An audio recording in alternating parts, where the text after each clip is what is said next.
You are listening to the Accents podcast on WUKY. My name is Katerina Stoykova and I'm your host.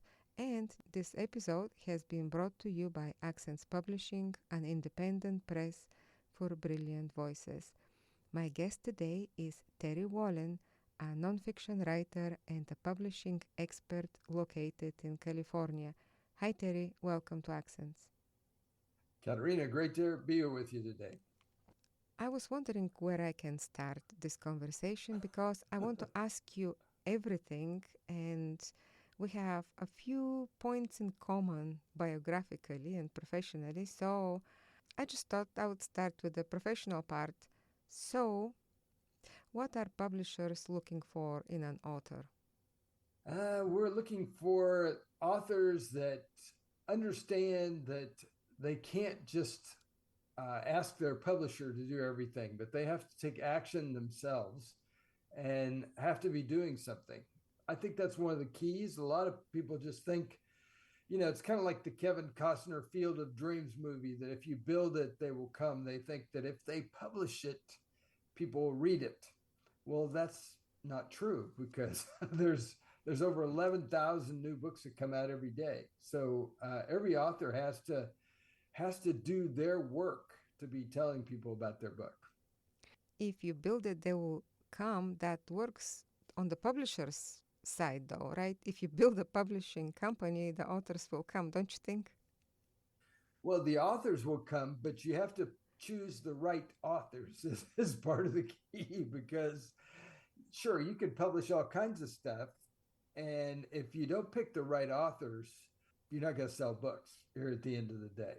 I mean, David Hancock, our founder at Morgan James, says to me all the time that it's 80% the author and 20% the book. So that author is very important, who they are, what they're going to do, all those kinds of things. And as a publisher myself, I have found that there is some correlation between the quality of the book and how well it sells, but it's not all a matter of how great the book is. Would you agree with me on that? Oh, yeah, there's some really poor books that sell very well, and there's some really excellent books that nobody ever notices. It's really too bad. Is it all the author, or could it sometimes be that the audience isn't ready? Yeah, Yeah. maybe the author didn't get it to the right audience. There's a lot of things that can go wrong in the publishing process, and so all the details really have to line up for a book to succeed out there. What are agents looking for in an author? There's agents, and they're pretty much the gatekeepers a lot of times for the traditional publishers. A lot of traditional publishers won't even look at a submission unless it comes from a literary agent. So they want that literary agent to pre-screen the manuscript, make sure the pitch is right, that it's right for that publisher, all those kinds of things that an agent does. But what agents never say and is never really told out there is that even agents don't sell all of the books that they're pitching. So they're looking as well for the right author and the right material at the end of the day. One of the many things that I gained from your book proposals that sell was that even if an agent wants to sign up an author, then the agent needs to sell the proposal to their colleagues at the agency. They do. You have to sell it within the agency, and you also have to sell it to the publisher. Somebody within that publishing house has to champion your book. Otherwise, it won't go anywhere. So there are Yeah. gates after gates after gates. How do we ever get anything published? There's just a lot of stuff out there that's going to get published. I mean, that they say at any given time there's over 1 million manuscripts that are in circulation. So there's all kinds of stuff out there. It's just a big decision process for for every person in the process, the author, the agent, the publisher, all the people in the publishing house have to figure out whether this is the right book for them at the right time. So I have several scenarios here, and I'm hoping that you can give us the best course of action for each. So, you want to write a memoir. You are convinced that it is a great story, but you want to find a publisher before you get started. Is that even possible? Maybe. I just it depends on the memoir. Yes, for a nonfiction, a lot of times you like a memoir, you can do a proposal along with a couple of really well written chapters, and then find a publisher to publish that. But a lot of times for memoir, just like novels, the publisher would like to see the entire thing to sort of see how it all shakes out, uh, what the language is in it, all that kind of thing. Okay. All right, thank you. So, here's another scenario. You have written the entire memoir. You want to publish it in the best way possible. How do you get started? Well, I think there's a number of things you can do in that area to get started. One thing is to find some either some beta readers or critique group or a freelance editor, somebody else to look at your material and make sure it's in the best possible shape. But also in that process, I always encourage authors to write a book proposal, no matter what kind of book they're publishing, because that proposal is essentially your business plan as far as what you're going to do as the author. So even if you self publish at the end of the day, you still need that business plan to show how why your book's unique, what the hook is, who your primary reader is, what are the competition, what are you going to do, all those kinds of things is information you need to have collected and have in a single spot, no matter how you publish. And then, how do you know if finding an agent is the right thing for you or not? Often it's harder to find a good agent than it is to get published in the first place. So it is very hard to find an agent. I've fired a few agents over the years. So you've got to find the right one that has the right connections, and ideally you meet them face to face or talk to them quite a bit on the phone or something in order to be able to make sure that they're the right person for you. You want to For every agent, you want to look at the work they've done, the type of clients they have, the type of books that they're selling, and just make sure that that's really the right fit for you at the end of the day. So, here is another scenario. You are a subject matter expert and you want to write a nonfiction book. Let's say you're an expert in bird watching. Should you approach publishers before or after you write the book? There's no right or wrong answer there. Is the way I look at it. You can approach the publishers before, or you can approach them after. Um, and are you the person that's going to write the book? Is the other question I have about that, because people that are subject experts may or may not be good writers and communicators at the end of the day. So I've co-authored books for a number of people over the years that are experts in their area, and I've been the person that's come alongside and written the book for them because maybe they're too busy to actually write a book, or they don't have the writing skills to be able to do that, or they don't have the time to be able to do it. So I've come along as the co-author or the ghostwriter in some cases to produce the book so that it does work for everybody at the end of the day. Once, several years ago, I was approached to ghostwrite something, and I just couldn't do it. I couldn't bring myself to do it. You've ghostwritten a book or a few? I have. I've done a number of them, yeah, through the years, because it all depends on the circumstance. I mean, I worked with a high profile author that's on the radio and sold millions of books. And he approached me to ghostwrite his book for them. And so, sure, I did that. If the details line up, you're going to get paid properly, treated properly in the process. I think It's a that's an job. okay process. Yeah, it's a job. Yeah. I liked what you said about writing out a business plan for your book.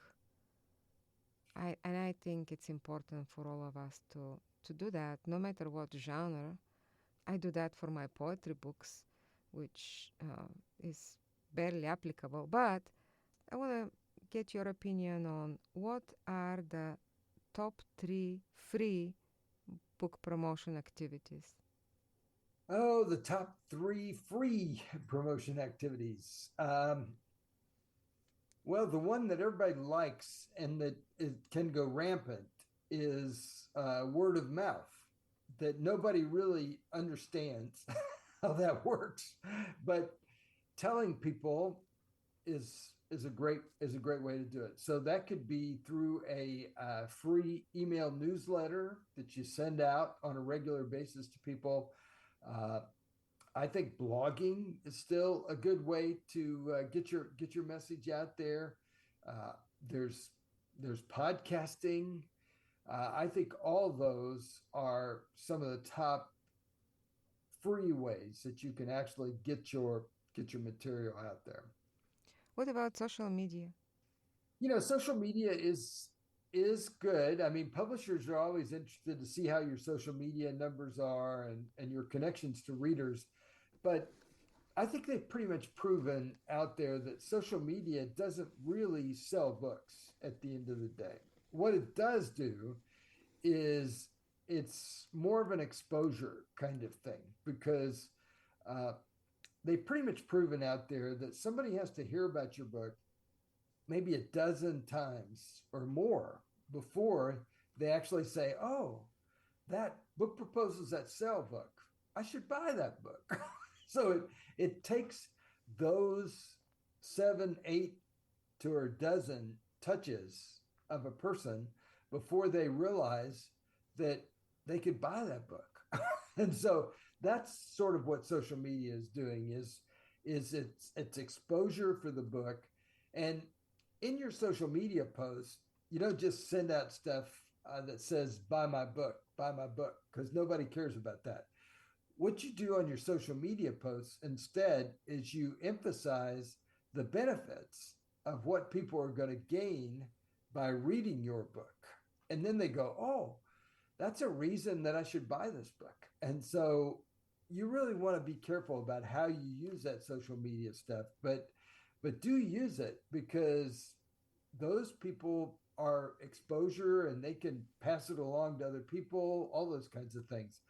I do meet authors that say they have built their uh, connection to their readers on Facebook, or they've built their connections on LinkedIn or YouTube or Instagram or any of those things. Well, in the business, we call those platforms rented platforms because I don't control those platforms. As a matter of fact, I could knowingly or unknowingly violate their terms and get kicked off of those places tomorrow. So you want to make sure that you build your connections to your readers on something that you can control, such as your website, your blog, your newsletter, things that you actually have control over.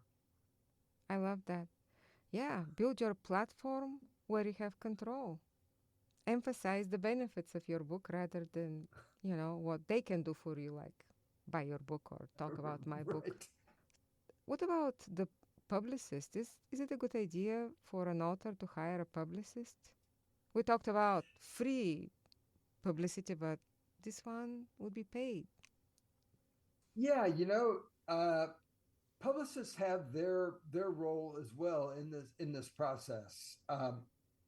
Rick Frischman, who's was he was known as America's publicist, would say that The only guarantee that most of these publicists will give you is that they will charge you every month.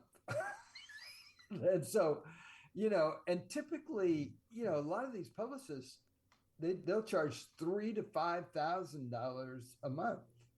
So you could spend a lot of money on publicity if you're not careful. I mean, one of my authors here in Southern California at Morgan James has done a couple of books with us. She's a psychiatrist, and she told me the other day that she didn't think she could continue using this publicist that she's hired. She paid $50,000 during the last year to this publicist, and you can see how they can do that if you're paying $3,000 to $5,000 a month.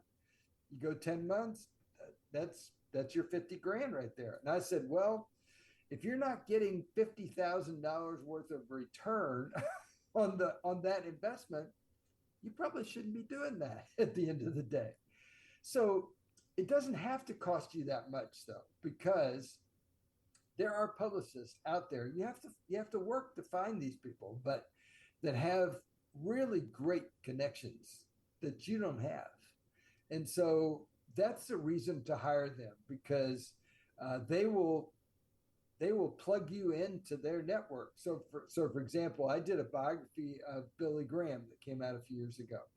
I hired a publicist for that because this publicist had radio connections and all kinds of things that I didn't have. He booked over 50 interviews for me during the time that I was with him. And I paid him a flat fee for like a campaign over several months. So that was a good use of money, is the way I look at it. One of the radio stations that he plugged me into was I was on the Janet Parshall radio show. It's called In the Market with Janet Parshall. It's from the Moody Broadcasting Network.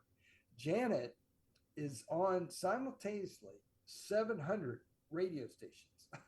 And so can you imagine? That's Yeah, a at least, huge yeah. boost for you to be on something like that. Yeah, at least three people will hear the show, right? Three people will hear it.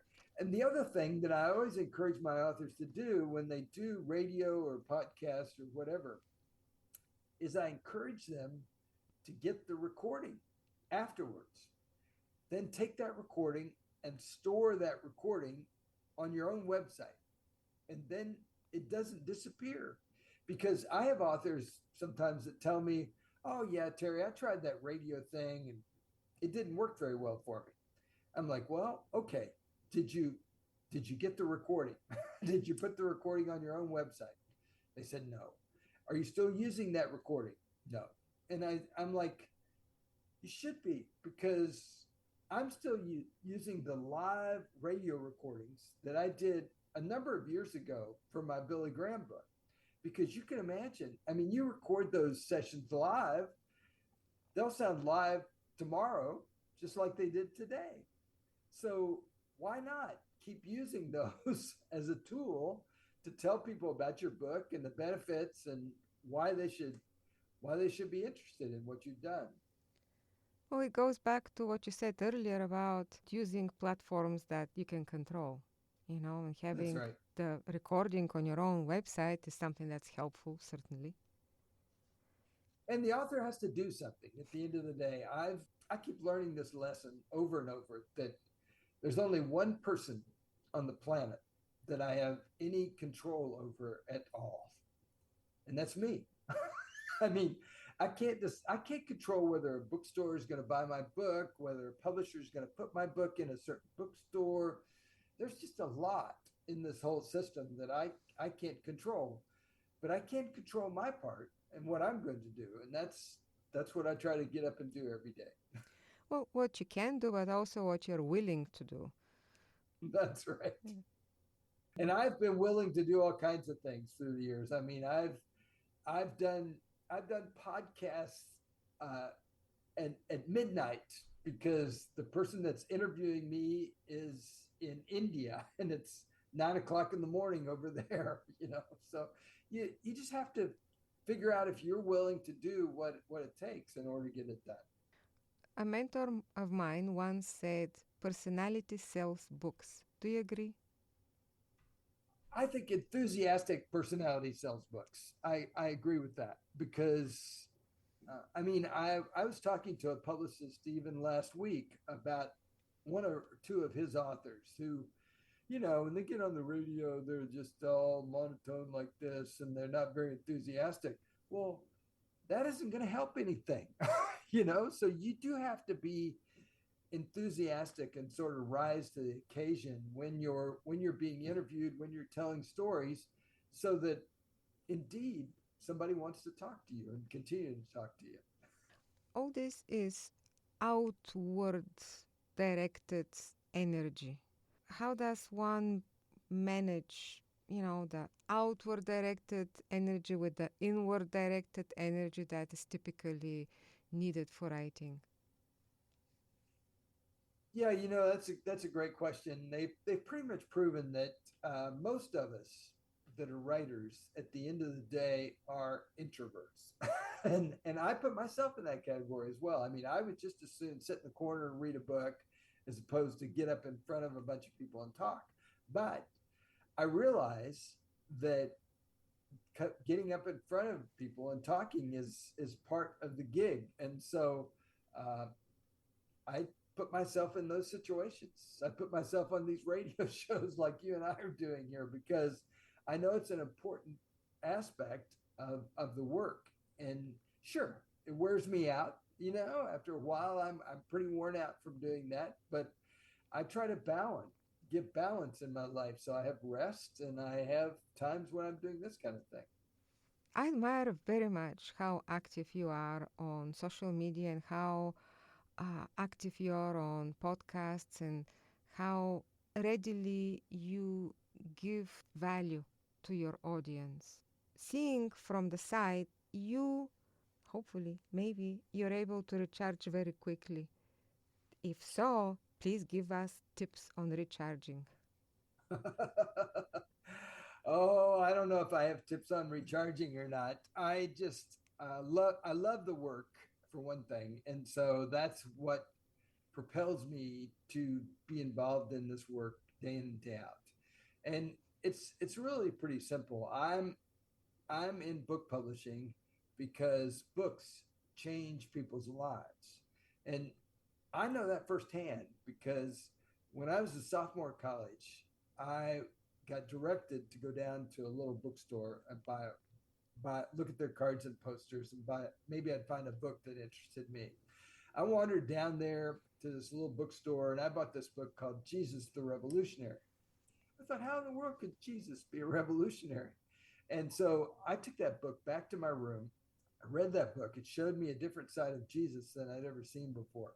About that time, some people invited me to this Jesus People gathering in downtown Bloomington, Indiana. I was going to Indiana University back then. They were all sitting on little scraps of carpets with little candles lit, but those people had something that I didn't have. And so I changed the direction of my life back then. I was studying to be a newspaper journalist. I was going to be a newspaper reporter, like at the Indianapolis Star or the Louisville Courier Journal or the Chicago Tribune or one of those places. Instead, I joined this group out of college called Wycliffe Bible Translators.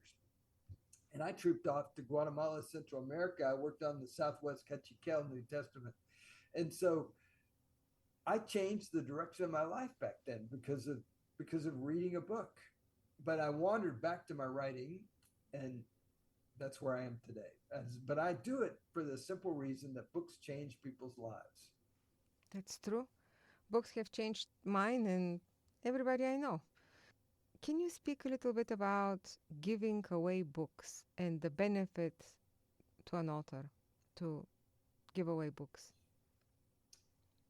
Yeah, you want to give away books. I mean, at at first, probably in my life, I was pretty stingy. I didn't really want to give away books, but I know that as you give books to other people, they will that gives them the opportunity to read them, to write reviews about it, to tell other people about it, to talk about it. So yeah, I think it's a great tool because the book can go places that none of us can ever go, and it can influence people that maybe we'll never have the chance to talk to.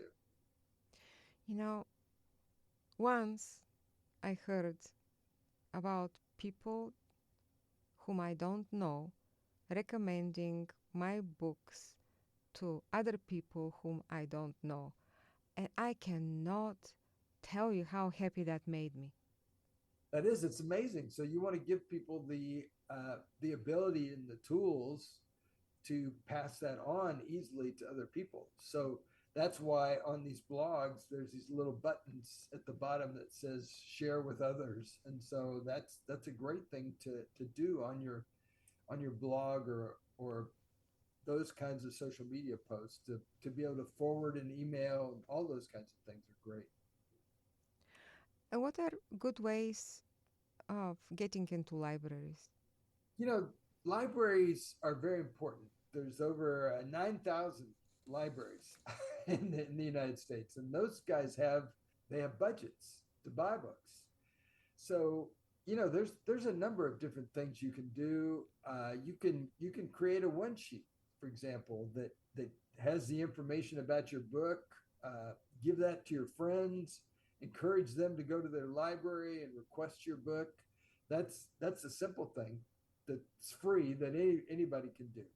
Um, I had a friend that I interviewed a while back that sold thousands of copies of his self-published book to libraries.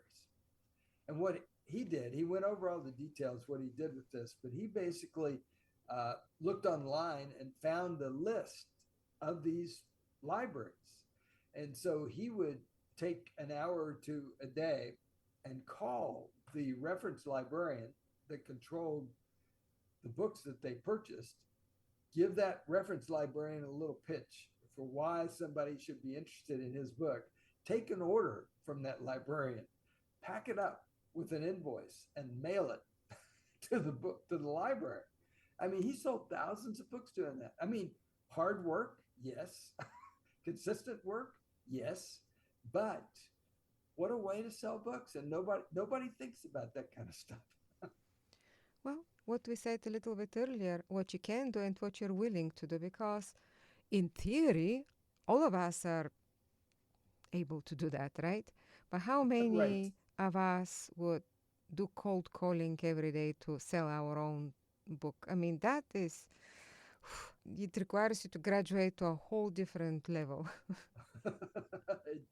It does, but it's just like the public speaking thing that we talked about and the energy that we've talked about. You can learn to do those things. It would take some effort and experimentation for you to figure it out, but you could certainly do it. What about events?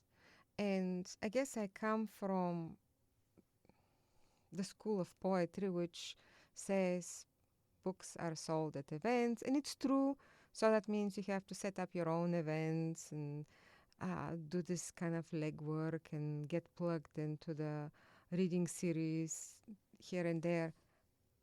What about the other genres? How dependent are they on events?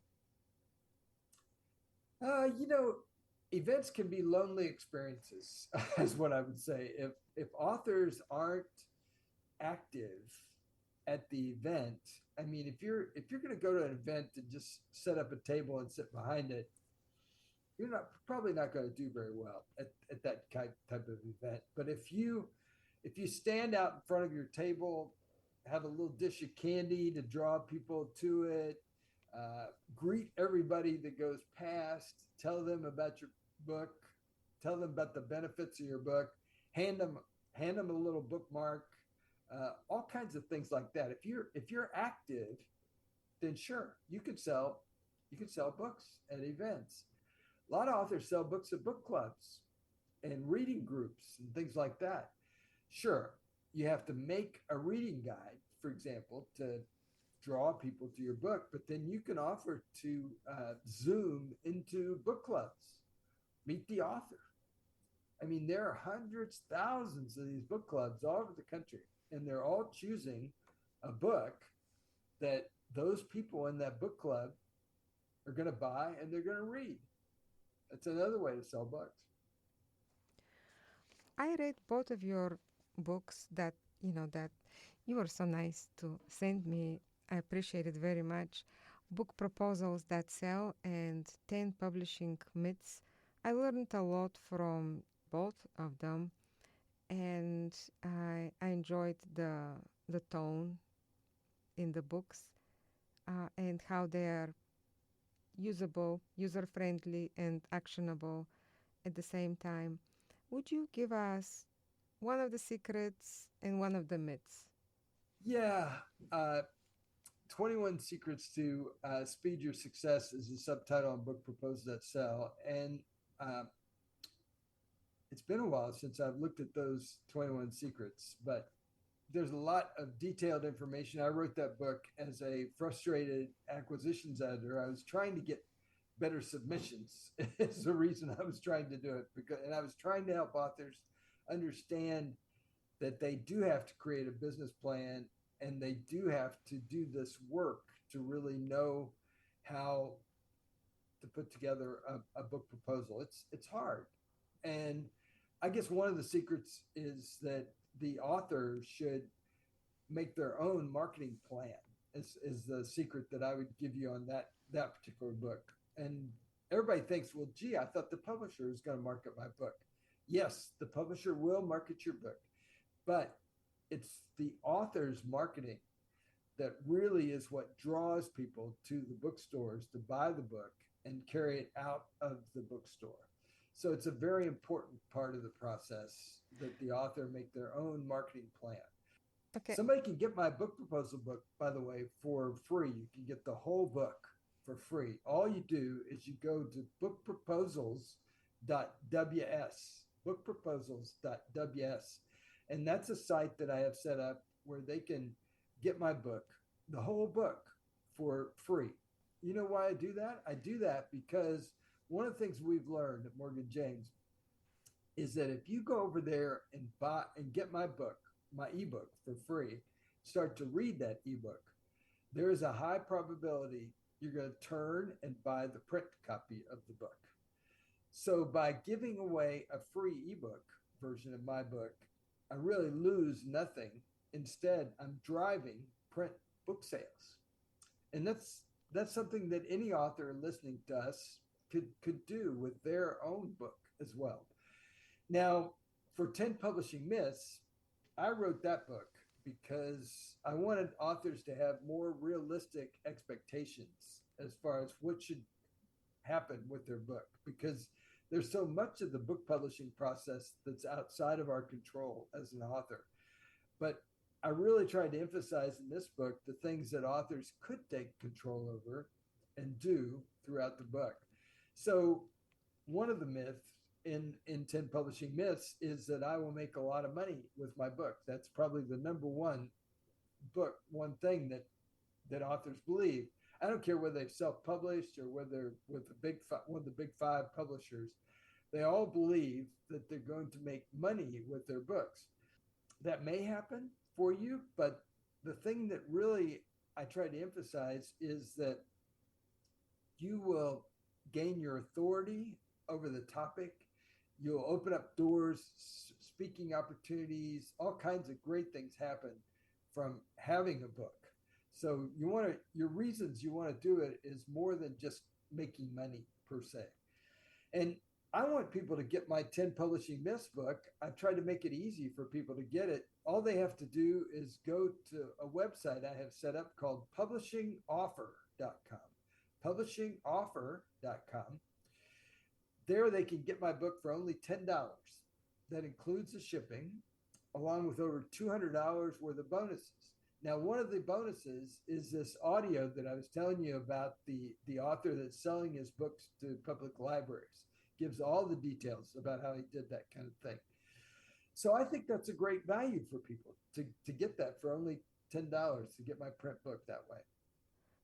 Is there a formula for a book to become a bestseller? I don't know that there is a formula per se, because if there was, every book would follow the formula and become a bestseller. There are practices that every author can do to make your book sell. at the end of the day. Uh, the story I tell about that is I heard from Mark Victor Hansen and Jack Canfield, the co-authors on Chicken Soup for the Soul. They Everybody forgets that they were rejected over 160 times before they finally found a publisher to publish their book in Florida. Now they told their publisher they were going to sell 1 million copies in the first year. And their publisher laughed at them because they'd never sold 1 million copies of anything. They thought that was a ridiculous idea. It took them a year and a half to sell their first 1 million copies. And now Chicken Soup for the Soul is one of the most prolific series of books in the English language out there. How did they do it? They practiced what they call the rule of five.